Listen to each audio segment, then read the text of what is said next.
Evelyn Hart stood near the large window of her top-floor office, watching the city lights spread like a reflection of her own restless mind. She was the CEO of a fast-growing company, known for her strong will and unshakable focus. Her employees whispered that nothing ever scared her.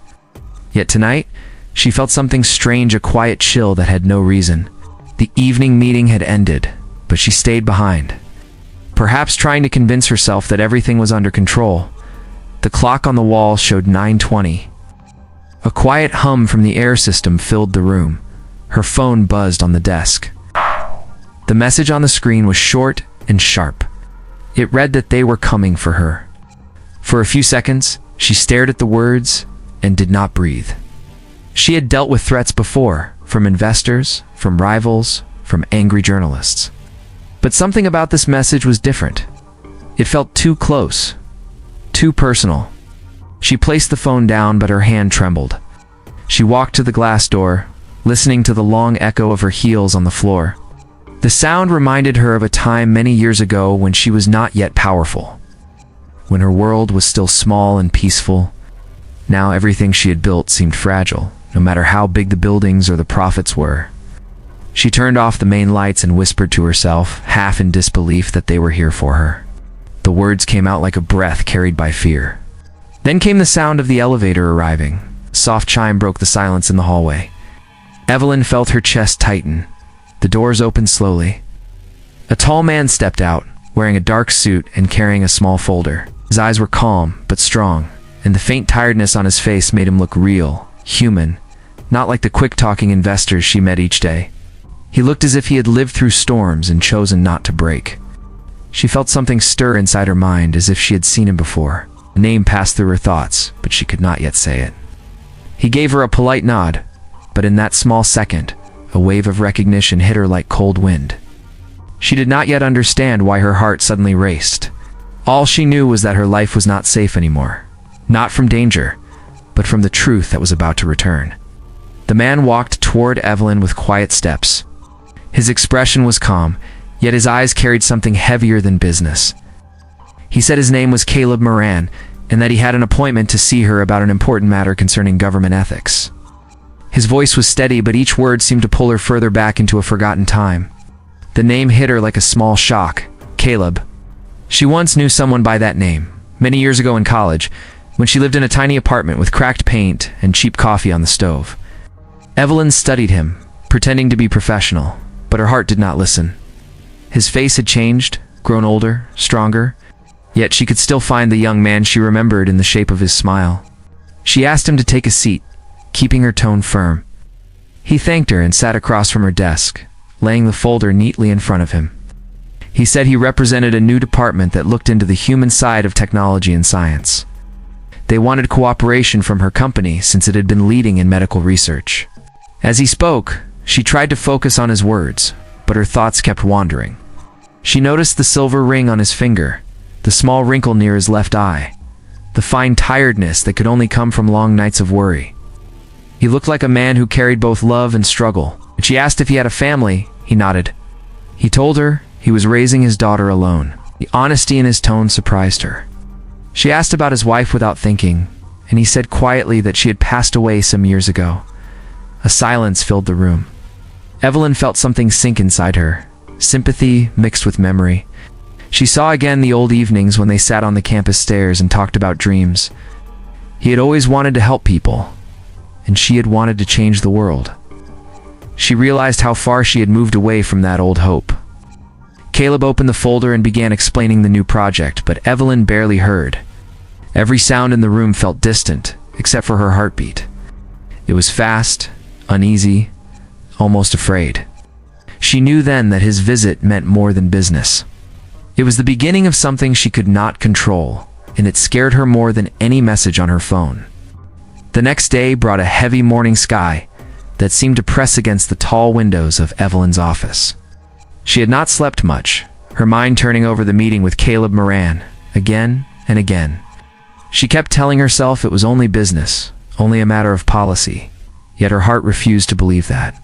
His voice had carried a warmth she had not heard in years, a tone that reminded her of what life felt like before endless meetings and charts. Caleb returned at noon with more documents about his proposal. They sat across from each other in the small meeting room that overlooked the river. While he explained the project, Evelyn found herself watching how gently he spoke, careful to make every idea simple and clear. He talked about his daughter, Lily, who had a rare illness that limited her movement. The way he mentioned her name softened his face. Evelyn listened quietly and then realized that the disease he described was the same one her company had once researched but stopped due to high costs. The memory struck hard. She remembered signing the order to close that department. Caleb did not know that piece of the story yet. He thanked her for giving him time and said he hoped the company could help in developing cheaper treatments for children like Lily. Evelyn nodded, feeling both grateful and guilty. She looked at the designs and notes on the table, all carefully prepared by a man who clearly believed in kindness before profit. As the meeting ended, he stood and gathered his papers. For a moment their hands touched when both reached for the same page. The simple contact lasted barely a second, yet it carried something real. Evelyn Felt an invisible pull, light but strong. He smiled faintly and said he would send her more data later. After he left, she stayed seated, staring at the space he had occupied. That night, alone in her office, she reopened the old company files that had been abandoned. Oh. She read report after report until her vision blurred. Somewhere deep inside, she began to feel the stir of the person she used to be, the young woman who once wanted to help rather than rule. The connection between her and Caleb was not only built by memory, but also by the shared wish to heal what the world had broken. The next morning arrived with rain falling against the windows of the building.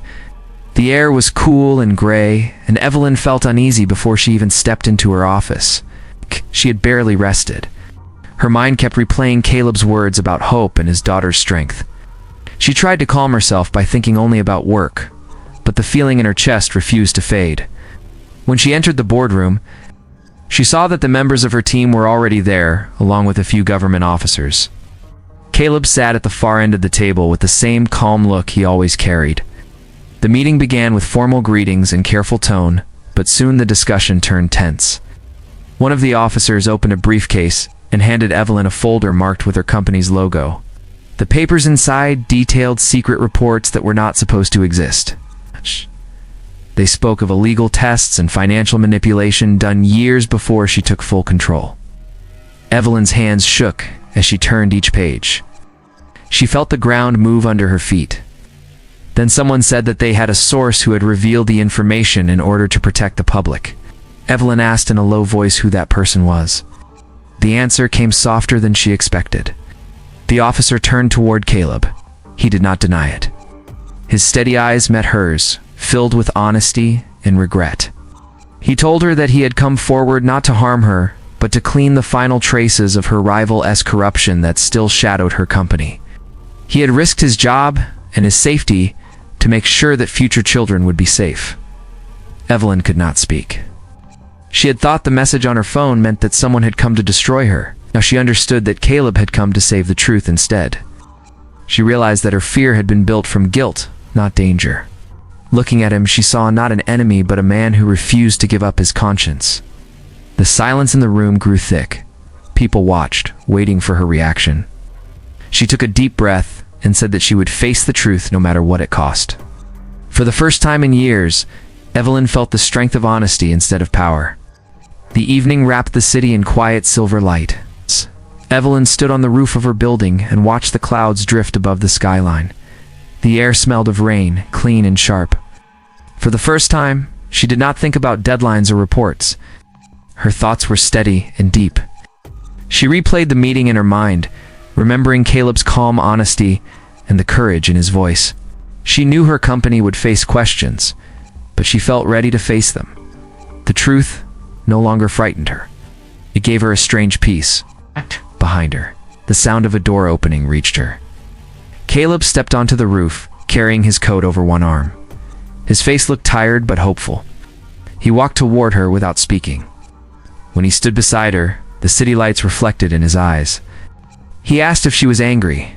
Evelyn shook her head, said she was grateful, told him that he had helped her see what she had lost long ago, the part of herself that cared more about people than numbers.